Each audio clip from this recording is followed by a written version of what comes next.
Syederalun, masa dari Barisan Penyelamat Pemerintah Aceh atau BP2A kembali berunjuk rasa ke gedung DPR Aceh.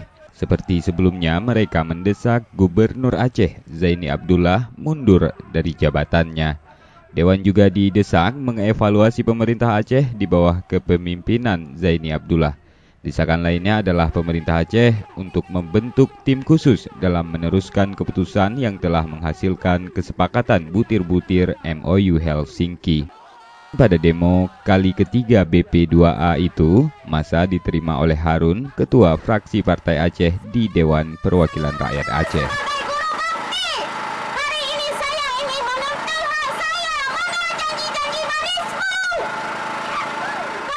Dari Banda Aceh, Muhammad Ansar, Serambi On TV.